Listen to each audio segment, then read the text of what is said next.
Hi, I'm Rob Cosman. Welcome to my shop. About a year ago, we started a new venture where we teach folks how to build furniture with just hand tools here in our shop, but we do it through the internet so that twice a week the members could get a half-hour session whereby we'd walk them through the process of taking rough lumber and finishing out as a piece of furniture. Now, one of the first projects we did was this hall table. We're currently working on this bookcase. Each time we introduce new joinery techniques, all done with hand tools. Well, along the way I realized that the most important tool in the shop is the bench. Trying to build a bench with hand tools alone is probably more of a task than most people would want to undertake. So just a few months ago we started another class. We would call it our hand and power tool workshop. This one broadcasts 3 times a week, a half hour each time, and our first and main project so far is to build a bench. Now if you come over here over to my table saw, I'll show you that we've already started the process. This is the bottom part of our trestle.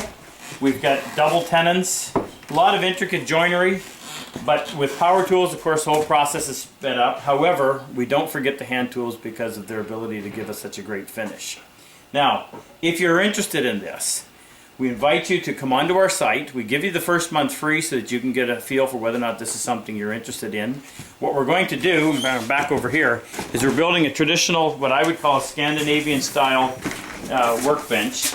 We have a shoulder vise. This is the type I prefer. Now, I've traveled all over North America and the UK teaching woodworking shops, so I've had the opportunity to work on literally hundreds of different benches.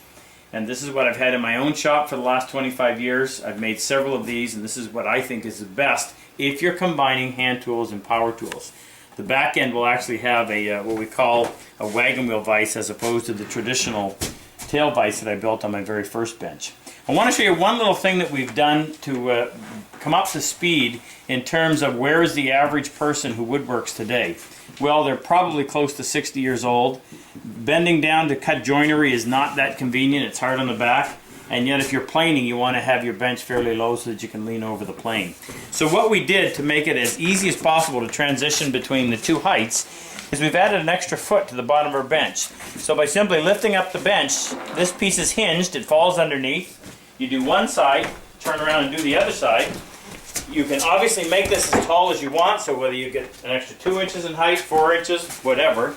The way the hinges are positioned makes it very stable, and now you're able to work at a very comfortable height. And it takes nothing to turn it around and reverse it. This is how we're going to build the bench. If you join, you get access to all of the stuff that we've already filmed, so it's not like you're going to be coming in midstream and missing out on anything. It's all there for you. We also have an online form whereby if you have questions, you can simply go in, ask the questions. I monitor that myself, and if the answers can't be typed, then what we'll do is we'll film the answer for you prior to our next episode. Now I want to introduce you to some of the people that work with me. This is Dave, my assistant.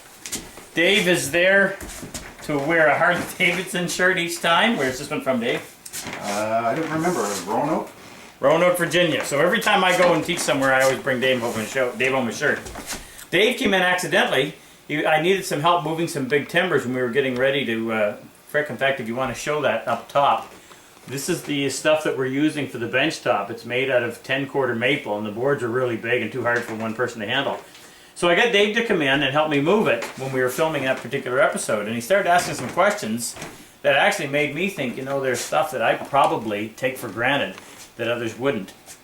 And Dave was able to see that, so he now participates in most of our episodes as my assistant, but also to be there to make sure that we're covering the stuff that you need to have covered. Now, the man who keeps everything working behind the scenes is my son-in-law, Chris Wetmore. We affectionately call him Frick. This is Frick. Hello. He takes care of the technical side, so if you have an issue with downloading or whatever, he's the man to talk to for that. You don't see him very often because he has a lot of work to do. We actually post 5 episodes each week, 2 of the hand tool and 3 of the power tool. And then behind the main camera is my son Jake, who, can we film him? Yeah, sure. Get a quick headshot. Jake's also in some of our episodes as our apprentice.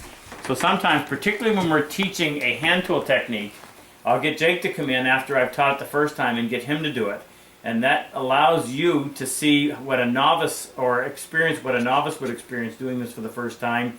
Instead of me trying to imagine what kind of mistakes a novice would make, Jake volunteers to make them, and we go in and correct them. So it's really a great learning experience. We've had fantastic feedback.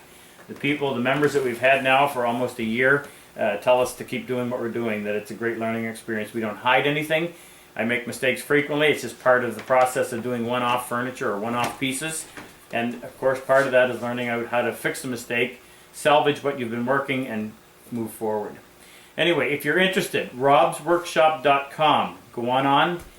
Sign up. Like I said, we give you the first month for free so that you can decide whether or not it's for you. If it is, join us. Participate in our forums. We'd love to have you as part of our community, and welcome aboard. We'll see you soon.